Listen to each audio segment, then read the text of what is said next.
तो दोस्तों, जैसा कि बात करते हैं, हमने आपसे प्रॉमिस किया हुआ है कि हम आपको जीके जीएस में 50 में 50 मार्क्स दिल्ली पुलिस में दिलाने का भरपूर प्रयास करेंगे और निश्चित तौर पर हम प्रयास कर भी रहे हैं और भी बेहतर तरीके से हम करने वाले हैं। आप लोगों के लिए एक बहुत ही बेहतर कंटेंट मैं क्रिएट कर रहा हूं, जिससे कि आप एक या दो वीडियो, मात्र दो या तीन कह सकते हैं, 3 वीडियो में आपका पूरा दिल्ली पुलिस का सिलेबस कंप्लीट हो जाएगा। बस आपको क्या करना होगा, हमारी सारी क्लासेस को अच्छे से देखना होगा और रिवीजन करना होगा और साथ ही साथ क्या करना होगा, वीडियो को भी ज्यादा से ज्यादा लोगों तक शेयर करना होगा। यदि आप लोगों ने हमारा सपोर्ट कर दिया तो निश्चित तौर पर मैं गारंटी लेता हूं इतना बेहतर कंटेंट प्रोवाइड करा दूंगा कि आप मान के चलिए कि जब आप एग्जाम में बैठेंगे तो आपको लगेगा कि वाकई में ऐसा लग रहा है कि प्रवीण सर ने ही पेपर बनाया हुआ है। चलिए आइए अब बात करते हैं, बिना किसी और बात की चर्चा करते हुए सीधा आते हैं आज के अपने पहले प्रश्न के बारे में कि आज का हमारा पहला प्रश्न कौन सा है। दोस्तों, इस समय हम अगर देखा जाए तो प्रीवियस ईयर के क्वेश्चन को सॉल्व कर रहे हैं। ठीक है, जो लोग नए हैं वे क्या करें, चैनल को तुरंत सब्सक्राइब कर लें और जो लोग पुराने हैं वे क्या करें, दूसरों को भी शेयर कर दें। आइए अब बात करते हैं, बिना किसी और बात की चर्चा करते हुए सीधा आते हैं आज के अपने पहले प्रश्न के बारे में। दोस्तों, अगर देखा जाए तो आज का हमारा पहला प्रश्न ये कह रहा है कि भारतीय राष्ट्रीय लेखाकरण का मतलब हो जाता है अकाउंटिंग प्रथाओं के अनुसार वास्तविक जीडीपी प्राप्त करने के लिए सांकेतिक सकल घरेलू उत्पाद में निम्नलिखित में से किसे समायोजित किया जाता है। पहला ऑप्शन कहता है मूल्यह्रास को, दूसरा ऑप्शन कहता है विदेशी मुद्रा को और तीसरा ऑप्शन कहता है मुद्रास्फीति और चौथा ऑप्शन कहता है सरकारी ऋण। दोस्तों, अगर देखा जाए तो जो लोग हमारे यहाँ ऑफलाइन क्लास ले रहे हैं उनको हमने इकोनॉमी बहुत अच्छे तरीके से पढ़ा दिया है। निश्चित तौर पर वे लोग इस प्रश्न को आराम से सॉल्व कर सकते हैं। चलिए एक बार इस प्रश्न के उत्तर के बारे में देख लेते हैं। दोस्तों, तो इस प्रश्न का उत्तर क्या हो जाएगा, यानी कि सही जवाब क्या हो जाएगा, सही जवाब हो जाएगा मुद्रास्फीति, यानी कि इन्फ्लेशन की बात करते हैं तो ये बातें जरूर ध्यान रखिएगा कि भारतीय राष्ट्रीय लेखाकरण प्रथाओं के अनुसार वास्तविक जीडीपी प्राप्त करने के लिए सांकेतिक सकल घरेलू उत्पाद में यानी कि जीडीपी में किसे समायोजित किया जाता है, तो इन्फ्लेशन का मतलब हो जाता है मुद्रास्फीति और मुद्रास्फीति को और सरल हिंदी में हम करते हैं तो इसे क्या कहा जाता है, महंगाई कहा जाता है। क्या कहा जाता है दोस्तों, महंगाई कहा जाता है। ये बातें आप ध्यान रखिएगा। आइए समझ लेते हैं कि इसमें किन किन बातों पर फोकस किया गया है। सबसे पहले हम बात कर लेते हैं कि जीडीपी किसे कहा जाता है, यानी कि सकल घरेलू उत्पाद किसे कहा जाता है, यानी कि ग्रॉस डोमेस्टिक प्रोडक्ट किसे कहा जाता है।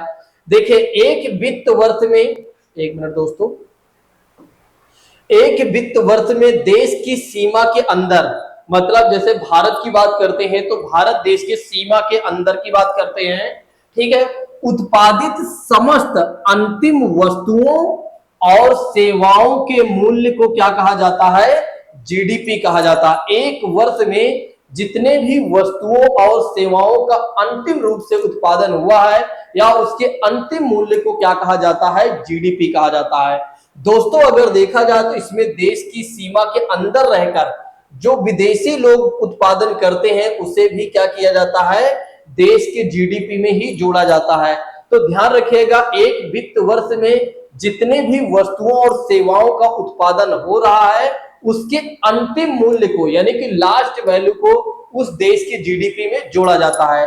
जैसा कि बात करते हैं तो भारत में भी अगर देखा जाए तो भारत के भी जीडीपी में क्या किया जाता है, एक वर्ष में, एक वित्तीय वर्ष कह सकते हैं, एक फाइनेंशियल ईयर में जितने भी वस्तुओं और सेवाओं का अंतिम रूप से उत्पादन या प्रोडक्शन हुआ है उसके अंतिम वैल्यू को भारत के जीडीपी में जोड़ा जाता है। देखिए कहने का मतलब ये है कि चाहे वे भारत के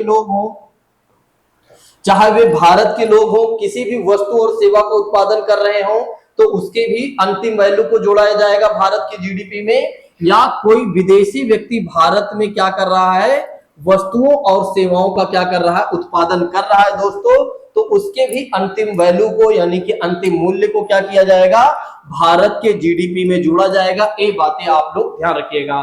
तो जीडीपी किसे कहा जाता है? तो एक वित्त वर्ष में देश की सीमा के अंदर उत्पादित समस्त अंतिम वस्तुओं और सेवाओं के मूल्य को क्या कहा जाता है? जीडीपी कहा जाता है। ये बातें आप जरूर ध्यान रखिएगा। आइए अब समझ लेते हैं नॉमिनल जीडीपी का अर्थ क्या हो जाता है। नॉमिनल जीडीपी का अर्थ क्या हो जाता है दोस्तों? देखिए, जब एक वर्ष में उत्पादित वस्तुओं और सेवाओं के मूल्य, देखिए एक वर्ष में यानी कि एक वित्तीय वर्ष की बात की जा रही है। एक वर्ष का मतलब हो जाता है एक फाइनेंशियल ईयर की बात की जा रही है कि एक वर्ष में उत्पादित वस्तुओं और सेवाओं के मूल्य की गणना, मूल्य की गणना मतलब हो जाता है काउंटिंग बाजार मूल्य या करंट प्राइस पर की जाती है, तो उसकी जीडीपी की वैल्यू जो प्राप्त होती है उसे क्या कहा जाता है? नॉमिनल जीडीपी कहा जाता है। क्या कहा जाता है? नॉमिनल जीडीपी कहा जाता है। दोस्तों ये बातें जरूर ध्यान रखिएगा। यानी कि एक वर्ष में जितने भी वस्तुओं और सेवाओं का उत्पादन हुआ है और उसके मूल्यों को यानी कि उसकी वैल्यू की जो काउंटिंग की जा रही है बाजार मूल्यों पर या करंट प्राइस पर। करंट प्राइस का मतलब जो उस समय प्राइस चल रही हो उसके आधार पर जो जीडीपी की वैल्यू प्राप्त होती है, जो जीडीपी की वैल्यू प्राप्त होती है, that is called the nominal GDP दोस्तों। यानी कि उसे क्या कहा जाता है? नॉमिनल जीडीपी कहा जाता है। चलिए नेक्स्ट बात करते हैं। अब बात कर लेते हैं रियल जीडीपी किसे कहा जाता है। अब आइए बात कर लेते हैं रियल जीडीपी किसे कहा जाता है। जब एक वर्ष में उत्पादित वस्तुओं और सेवाओं के मूल्य की गणना, देखिए वहां पर क्या किया जा रहा था? करंट प्राइस को ध्यान में रखा जा रहा था या बाजार के मूल्य पर क्या किया जा रहा था? गणना किया जा रहा था। लेकिन यहां पर क्या किया जा रहा है दोस्तों? यहां मूल्यों की गणना आधार वर्ष पे कह सकते हैं। जैसे 2012, 2014 किसी एक साल को बेस ईयर मानकर क्या किया जाता है? गणना किया जाता है। या स्थिर प्राइस पर जब गणना किया जाता है तो जो जीडीपी की वैल्यू प्राप्त होती है उसे क्या कहा जाता है? रियल जीडीपी कहा जाता है। क्या कहा जाता है? उसे रियल जीडीपी कहा जाता है। ये बातें भी आप ध्यान रखिएगा। तो रियल जीडीपी में क्या ध्यान दिया जाता है कि एक वर्ष में जितने भी वस्तुओं और सेवाओं का उत्पादन किया जा रहा है, ठीक है, उसके मूल्यों की जो गणना की जा रही है, काउंटिंग जो की जा रही है, वो एक बेस ईयर मान के क्या किया जा रहा है? काउंटिंग की जा रही है या एक तरह से स्थिर प्राइस पर, स्टेबल प्राइस पर काउंटिंग की जा रही है। उससे जो जीडीपी की वैल्यू प्राप्त होती है उसे क्या कहा जाता है दोस्तों? रियल जीडीपी कहा जाता है। इसके पहले हमने आपको क्या बताया था? हमने आपको बताया था नॉमिनल जीडीपी के बारे में। नॉमिनल जीडीपी में क्या ध्यान दिया जाता है? मूल्यों की जो गणना की जाती है वो बाजार मूल्यों के आधार पर या करंट प्राइस के आधार पर क्या किया जाता है? मूल्यों की गणना की जाती है कि एक वर्ष में जितने भी वस्तुओं और सेवाओं का उत्पादन हो रहा है उसको एक तरह से उसकी गणना की जाती है और जो जीडीपी की वैल्यू प्राप्त होती है उसे क्या कहा जाता है? नॉमिनल जीडीपी कहा जाता है। और जीडीपी किसे कहा जाता है? मैंने आपको ये भी बताया हुआ है कि जीडीपी का मतलब हो जाता है एक वर्ष में देश की सीमा के अंदर जितने भी वस्तुओं और सेवाओं का उत्पादन हुआ है उसके अंतिम मूल्य को कह सकते हैं। यानी कि देश के अंदर उत्पादित समस्त अंतिम वस्तुओं और अंतिम सेवाओं के मूल्य को क्या कहा जाता है? जीडीपी कहा जाता है। दोस्तों ये बातें आप ध्यान रखिएगा। तो हमने आपको बता दिया जीडीपी के बारे में और फिर हमने आपको बताया नॉमिनल जीडीपी के बारे में और साथ ही साथ अगर देखा जाए तो हमने आपको क्या बताया? रियल जीडीपी के बारे में भी हमने आपको बता दिया है। देखिए, अगर इन सब चीजों को और अच्छे समझना है तो आप थोड़ा सा धैर्य बनाए रखिए।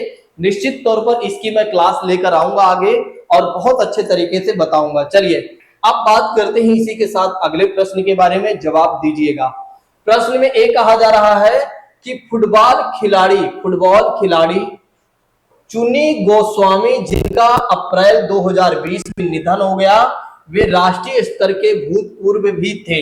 ठीक है, पहला ऑप्शन कहता है कि एक तरह से तैराक भी थे, निशानेबाज भी थे और क्रिकेट खिलाड़ी भी थे और गोल्फ खिलाड़ी थे। जल्दी से इस प्रश्न का जवाब दीजिए, जल्दी से इस प्रश्न का जवाब दीजिए। जिन लोगों को आ रहा है वे लोग क्या करें? इस प्रश्न का जवाब दें और जिन लोगों को नहीं आ रहा है वे लोग भी क्या करें? एक तरह से प्रयास जरूर करें। फुटबॉल खिलाड़ी चुनी गोस्वामी जिनका अप्रैल 2020 में निधन हो गया था, वे राष्ट्रीय स्तर के भूतपूर्व भी थे, तैराकी थे, निशानेबाज थे, क्रिकेट खिलाड़ी थे या गोल्फ खिलाड़ी थे? जल्दी से इस प्रश्न का जवाब दीजिए। चलिए मैं आपको बता देता हूं, तो इस प्रश्न का जो जवाब हो जाएगा दोस्तों, क्रिकेट खिलाड़ी। ये बातें भी आप ध्यान रखिएगा। तो कौन थे? भूतपूर्व क्रिकेट खिलाड़ी भी थे। कौन? जो चुनी गोस्वामी थे दोस्तों, जिनका निधन अप्रैल 2020 में हो गया था। देखिए कई बार यहां से क्वेश्चन हमारे प्रीवियस ईयर के क्वेश्चन से पूछ लिए जाते हैं, हमारे आने वाले जो भविष्य में एग्जाम होते हैं, इसलिए प्रीवियस ईयर के क्वेश्चन को हमें अच्छे तरीके से सॉल्व करना चाहिए और साथ ही साथ अपना अंडरस्टैंडिंग लेवल को भी आगे बढ़ाते रहना चाहिए। चलिए बात करते हैं, सुविमल या चुनी गोस्वामी एक भारतीय पेशेवर फुटबॉलर भी थे और साथ ही साथ अगर देखा जाए तो प्रथम श्रेणी के क्रिकेटर भी थे। तो इनके बारे में इस बात को भी ध्यान रखिएगा कि एक तरह से फुटबॉलर भी थे और साथ ही साथ अगर देखा जाए तो एक क्रिकेटर भी थे। फुटबॉलर के रूप में देखा जाए तो उन्होंने स्ट्राइकर या विंगर के रूप में खेला और मोहन बागान क्लब और भारतीय राष्ट्रीय टीम दोनों की इन्होंने कप्तानी की थी। यह वह बंगाल के लिए रणजी ट्रॉफी खेलने वाले प्रथम क्रिकेटर भी थे। तो इनके बारे में भी ध्यान रखिएगा कि बंगाल के लिए रणजी ट्रॉफी इन्होंने खेला था और एक प्रथम श्रेणी के क्रिकेटर थे। 1971 से 72 में टूर्नामेंट के फाइनल में अपनी टीम की कप्तानी भी इन्होंने किया था। तो इस बात को भी ध्यान रखना चाहें तो आप रख सकते हैं, नहीं तो कोई बात नहीं है। चलिए अब इसी के साथ हमें बात कर लेना चाहिए अगले प्रश्न के बारे में कि अब हमारा अगला प्रश्न कौन सा है। चलिए अगला प्रश्न एक कह रहा है कि साहित्य अकादमी पुरस्कार विजेता लेखक देवेश राय जिनका मई 2020 में निधन हो गया था, वे किस भाषा में अपनी कृतियों के लिए जाने जाते हैं? क्वेश्चन में कहा जा रहा है कि साहित्य अकादमी पुरस्कार यानी कि साहित्य अकादमी अवार्ड की बात की जा रही है, ठीक है। तो विजेता और लेखक देवेश रॉय जिनका मई 2020 में निधन हो गया था, वे किस भाषा में अपनी कृति के लिए जाने जाते हैं? पहला ऑप्शन कहता है दोस्तों गुजराती, दूसरा ऑप्शन कहता है हिंदी, तीसरा ऑप्शन कहता है असमिया और चौथा ऑप्शन कहता है बंगाली। बड़ा ही प्यारा प्रश्न है, जल्दी से जवाब दीजिए, जल्दी से दोस्तों जवाब दीजिए। बड़ा ही प्यारा प्रश्न है, फटाफट आंसर करते चलिए। जिन लोगों को एक तरह से नहीं आ रहा है वे लोग भी प्रयास करते चले। जो लोग एक तरह से क्लास को बाद में देखते हैं वे लोग क्या किया करें, प्रयास एक किया करें, जब क्लास समय पर स्टार्ट होती है तो उसी समय वे लोग देख लिया करें। चलिए इसके आंसर के बारे में बात कर लेते हैं दोस्तों। तो इसका आंसर हो जाएगा बंगाली दोस्तों। तो बंगाली भाषा में वे अपनी कृति के लिए यानी कृतियों के लिए जाने जाते थे। किसकी बात की जा रही है? देवेश राय की बात की जा रही है, जिनकी मृत्यु हो गई थी यानी कि जिनका निधन मई 2020 में हो गया था दोस्तों। चलिए इनके बारे में थोड़ा सा और जान लेते हैं। देवेश रॉय एक बंगाली लेखक और विद्वान भी थे। इनके बारे में इस बात को ध्यान रखिएगा कि देवेश रॉय जो थे एक बंगाली और लेखक विद्वान थे। उन्हें साहित्य अकादमी पुरस्कार विजेता उपन्यास तिस्ता प्रेर वृत्तंता 1990 के लिए जाना जाता है और देवेश रॉय का जीवन और कार्य उत्तर बंगाल के तिस्ता नदी पर स्थित राजवंशी समुदाय से प्रेरित थे दोस्तों। ये बातें भी ध्यान रखना चाहें तो रख सकते हैं, नहीं तो कोई बात नहीं है।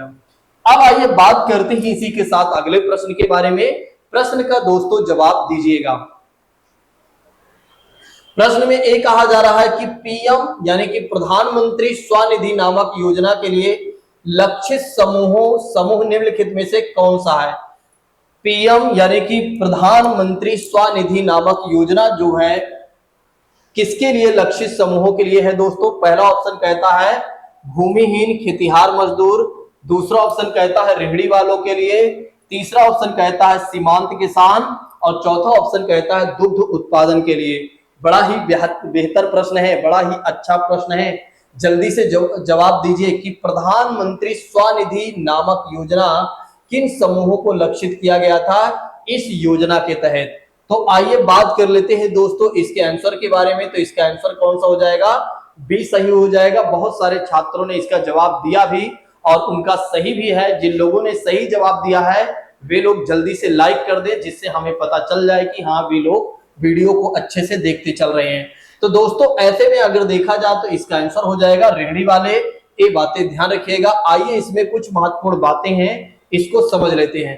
प्रधानमंत्री स्वनिधि योजना में क्या कहा गया है? स्ट्रीट वेंडर की आत्मनिर्भर स्वनिधि को आवास और शहरी मामलों मंत्रालय द्वारा 1 जून 2020 को स्ट्रीट वेंडरों को उनकी आजीविका के लिए फिर से शुरू करने के लिए किफायती कार्यशील पूंजी ऋण प्रदान करने के लिए इस योजना को लॉन्च किया गया था। दरअसल अगर देखा जाए तो प्रधानमंत्री स्वनिधि योजना की शुरुआत इसलिए की गई थी क्योंकि आपने देखा था जब कोविड-19 आया हुआ था तो बहुत सारे जो रेहड़ी पटरी पर लगाने वाले जो लोग थे, जो आत्मनिर्भर थे, कहीं ना कहीं एक तरह से अपने से रोजगार कर रहे थे, उनका पूरा रोजगार ध्वस्त हो चुका था। और जिसकी वजह से सरकार ने क्या किया, प्रधानमंत्री स्वनिधि योजना लाई या लाकर उसने क्या किया, एक तरह से उन लोगों को फिर से एक तरह से अपने काम की शुरुआत करने के लिए सरकार ने ऋण देने की बात कही। यानी कि इस योजना में उस पर लक्ष्य रखा गया कि जो लोग, जिन लोगों के एक तरह से कह सकते हैं व्यापार बिल्कुल डिस्ट्रॉय हो चुका था, उनको फिर से व्यापार शुरू करने के लिए सरकार इसमें ऋण देने की बात कही थी या ऋण देने के लिए लक्षित की थी सरकार ने। ठीक है, यहां पर देखिए वो बातें लिखी भी गई है। यह योजना उन सभी स्ट्रीट वेंडरों के लिए उपलब्ध है जो 24 मार्च 2020 को या उससे पहले शहरी क्षेत्रों में वेंडिंग में लगे हुए हैं दोस्तों। ठीक है, तो ये सब मत याद रखिए, बस इतना याद रखिए कि यह जो है एक तरह से ऋण देने वाली एक तरह से योजना है। और किनको ऋण देने वाली योजना है? जो एक तरह से स्ट्रीट और वेंडर वाले होते हैं, मतलब जो रेहड़ी पटरी वाले लोग होते हैं, जो जिन्होंने एक तरह से अपना रोजगार शुरू किया हुआ था, लेकिन कोविड-19 के दौरान क्या हुआ कि उनका एक तरह से जो बिजनेस था वो पूरा डिस्ट्रॉय हो चुका था, यानी ध्वस्त हो चुका था, तो एक तरह से बर्बाद हो चुका था। उनको फिर से शुरू करने के लिए सरकार ने क्या किया हुआ है, प्रधानमंत्री स्वनिधि योजना के तहत उन्हें ऋण प्रदान करने के लिए इस योजना की शुरुआत किया हुआ है। ठीक है, चलिए अब आइए बात कर लेते हैं दोस्तों इसी के साथ अगले प्रश्न के बारे में। प्रश्न में कहा जा रहा है भारतीय अर्थव्यवस्था में नकदी प्रबंधन निम्नलिखित में से किसके द्वारा किया जाता है? पहला ऑप्शन कहता है भारतीय प्रतिभूति और विनिमय बोर्ड, दूसरा ऑप्शन कहता है भारतीय बैंक संघ, तीसरा ऑप्शन कहता है भारतीय रिजर्व बैंक और चौथा ऑप्शन कहता है केंद्रीय वित्त मंत्रालय। बड़ा ही बेहतर प्रश्न है, जल्दी से जवाब दीजिए। बड़ा ही अच्छा प्रश्न है, जल्दी से जवाब दीजिए कि भारतीय अर्थव्यवस्था में नकदी का प्रबंधन निम्नलिखित में से किसके द्वारा किया जाता है? किसके द्वारा किया जाता है? जल्दी से जवाब दीजिए। जिन लोगों को ये प्रश्न आ रहा है वे लोग हैप्पी मनाएं, और जिन लोगों को नहीं आ रहा है वे भी अपने आप को हैप्पी फील करें, कोई बात नहीं है। एक आध प्रश्न तो गलत होता ही है दोस्तों, वो तो सभी की बात है। ठीक है,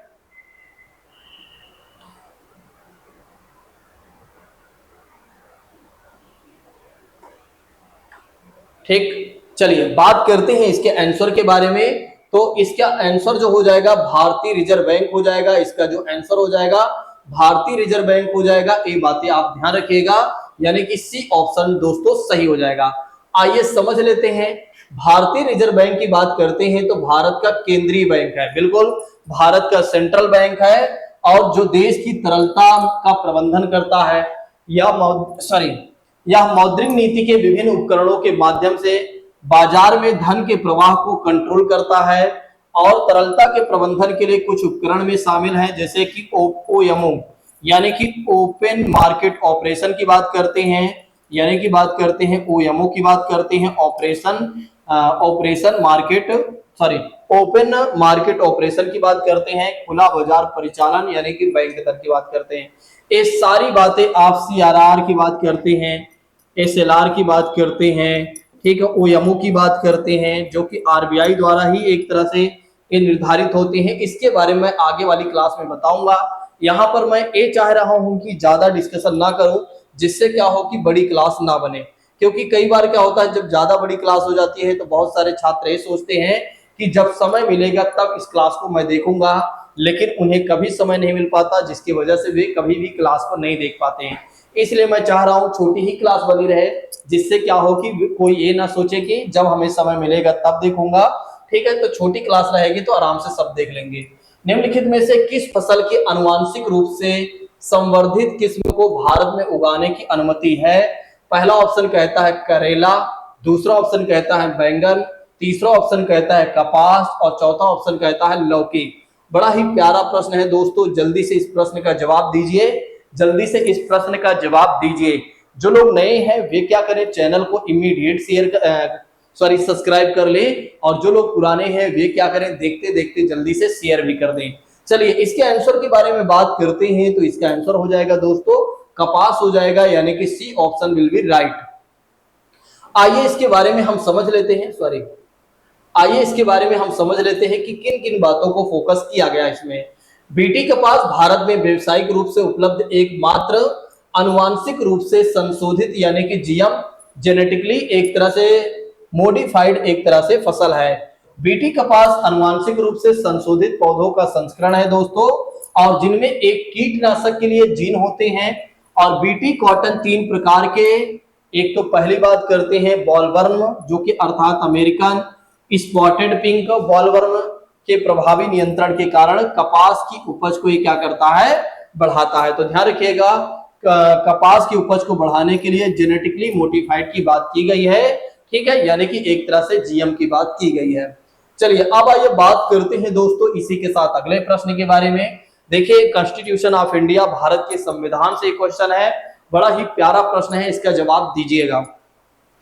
भारत के किस संविधान में से भारत के संविधान के निम्नलिखित में से किस अनुच्छेद में उल्लेख किया गया है कि राज्य ग्राम पंचायतों को संगठित करने के लिए कदम उठाएंगे। यानी कि राज्य सरकार क्या करेंगे, एक तरह से अगर देखा जाए, यानी कि राज्य क्या करेगा, ग्राम पंचायतों को संगठित करने के लिए कदम उठाएंगे, किस आर्टिकल में कहा गया है। ठीक है, पहला ऑप्शन कहता है अनुच्छेद 40, दूसरा ऑप्शन कहता है अनुच्छेद 48, तीसरा ऑप्शन कहता है आर्टिकल 36 यानी कि 36, और चौथा ऑप्शन कहता है आर्टिकल 34 यानी कि 34। जल्दी से इस प्रश्न का जवाब दीजिए, अगर आ रहा है, नहीं आ रहा है तो फिर भी प्रयास तो कीजिए। जल्दी से दोस्तों इस प्रश्न का जवाब दीजिए। तो दोस्तों अगर देखा जाए तो इसका जो आंसर हो जाएगा वो हो जाएगा 40, यानी कि आर्टिकल 40 में क्या कहा गया है कि सरकार का कर्तव्य है कि सरकार क्या करे, मतलब राज्य का कर्तव्य है कि राज्य क्या करे कि स्थानीय स्तर पर ग्राम पंचायतों का गठन करे। किसका गठन करे, ग्राम पंचायतों का गठन करे। दोस्तों ग्राम पंचायतों के गठन की बात करते हैं, तो ग्राम पंचायतों के गठन की बात करते हैं, और इस किसमें कहा गया है, तो राज्य के नीति निर्देशक सिद्धांत के संविधान के भाग 4 में कहा गया है, जिसको आयरलैंड से लिया गया है। कहां से लिया गया है, तो आयरलैंड से लिया गया दोस्तों, ठीक है। और उसमें कहा गया है कि सरकार यानी कि राज्य का कर्तव्य है कि राज्य क्या करे, लोकल गवर्नमेंट भी स्थापित करे, और जिसमें लोकल गवर्नमेंट की बात की जाती है तो वो है ग्राम पंचायत दोस्तों, यानी कि आर्टिकल 40 में इस बात की चर्चा की गई है। आइए समझ लेते हैं इसके बारे में। ग्राम पंचायतों का संगठन भारतीय संविधान के अनुच्छेद 40 के तहत राज्य के नीति निर्देशक सिद्धांत में दिया गया है। इसके अनुसार कहा गया है कि राज्य ग्राम पंचायतों को संगठित करने के लिए कदम उठाएंगे और उन्हें ऐसी शक्तियां और अधिकार प्रदान करेंगे जो उन्हें स्वशासन यानी कि सेल्फ गवर्नेंस की इकाइयों के रूप में कार्य करने में सक्षम बनाने के लिए आवश्यक हो। दोस्तों अब बात करते हैं आर्टिकल 48 में क्या कहा गया है। आर्टिकल 48 में कहा गया है गाय, बछड़ों एवं अन्य दुधारू नस्ल के पशुओं को परिरक्षण करे राज्य, और पशुओं की स्थिति सुधारने के लिए उनके वध यानी कि उनकी हत्या पर रोक लगाए।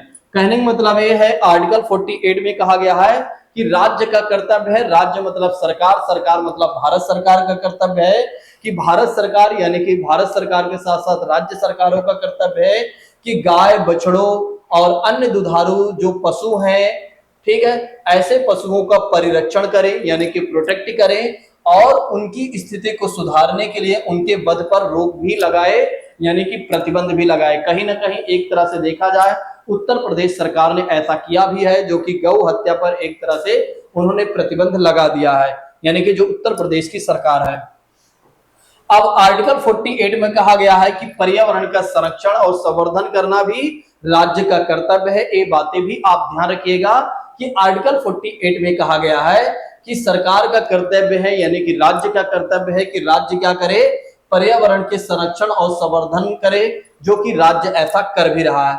आर्टिकल 36 में क्या बताया गया है, राज्य की परिभाषा के बारे में चर्चा किया गया है दोस्तों। आर्टिकल 36 में क्या बताया गया है, राज्य की परिभाषा के बारे में बताया गया है, यानी कि डिफिनीशन ऑफ स्टेट के बारे में बताया गया है, जिसमें भारत की सरकार, भारत की संसद और प्रत्येक राज्य की सरकार और उनके विधानमंडल और भारत के क्षेत्र में सभी स्थानीय और अन्य प्राधिकरण भी शामिल होते हैं। और भारतीय क्षेत्र में भारत सरकार के जो नियंत्रण में होते हैं वे सारी चीजें किसमें आएंगी, राज्य की परिभाषा के अंतर्गत आएंगी दोस्तों। ये बातें आप ध्यान रखिएगा। कई बार पूछा जाता है कि आर्टिकल 36 में किस बात की चर्चा की गई है, तो आप ध्यान रखिएगा डिफिनीशन ऑफ स्टेट, यानी कि कह सकते हैं राज्य की परिभाषा की चर्चा की गई है। राज्य की परिभाषा का मतलब हो जाता है भारत सरकार की जो संसद है, यानी कि जो विधायिका है, और प्रत्येक राज्य की सरकारें और एक तरह से उनके विधानमंडल और भारत के जितने भी क्षेत्र में स्थित जो स्थानीय और अन्य प्राधिकरण हैं जो भारत क्षेत्र में शामिल हैं, और भारत जिस पर अपना कंट्रोल भी रखता है, वो भारत के एक तरह से भारत के राज्य की परिभाषा में आएगा दोस्तों। चलिए अब बात कर लेते हैं आर्टिकल 34 किससे संबंधित है। तो आर्टिकल 34 देखा जाए तो सैन्य शासन से संबंधित है, यानी कि मार्शल लॉ से संबंधित है। ये बातें ध्यान रखिएगा। इसमें कहा गया है कि यह मौलिक अधिकारों पर तब प्रतिबंध लगाता है जब भारत में कहीं भी मार्शल लॉ लागू हो जाता है। मार्शल लॉ को ब्रिटिश सरकार के कानून से लिया गया है। हालांकि देखा जाए तो मार्शल लॉ के बारे में संविधान में व्याख्या नहीं की गई है दोस्तों, ये बातें भी आप ध्यान रखिएगा। लेकिन मार्शल लॉ का शाब्दिक अर्थ हो जाता है सैन्य शासन। सैन्य शासन का मतलब हो जाता है जहां पर सीधा सैनिकों का शासन स्थापित हो जाता है। जब भारत देश में कोई भी चीजें ऐसे होती हैं या कोई भी राज्य ऐसा होता है जहां पर सारी सिचुएशन एक तरह से कंट्रोल से बाहर हो जाती हैं, तो वहां पर सीधा मार्शल लॉ लागू कर दिया जाता है, यानी कि सैनिक शासन लागू कर दिया जाता है। और जब सैनिक शासन लागू होता है तो तुरंत जो हमारे फंडामेंटल राइट्स होते हैं वे काम करना बंद कर देते हैं और सैनिकों के अनुसार एक तरह से हमारे फंडामेंटल राइट्स बन जाते हैं। जैसे सैनिक शासन होता है और सैनिकों के द्वारा जो भी अधिकार दिए जाते हैं उसके अधिकार के हिसाब से हमें चलना होता है। अब बात करते हैं कि भारत का निम्नलिखित में से कौन सा समुद्र तट या अरब सागर का नहीं है। वर्कला बीच, राधानगर बीच और पोलोलेम बीच और कोवलम बीच। बहुत ही अच्छा प्रश्न है, इस प्रश्न का भी जवाब दीजिए। निम्नलिखित में से कौन सा समुद्र तट जो है अरब सागर का भाग नहीं है, मतलब अरेबियन सी का पार्ट नहीं है। अरब सागर की बात करते हैं तो इधर है बंगाल की खाड़ी, इधर है हिंद महासागर, इधर है अरब सागर।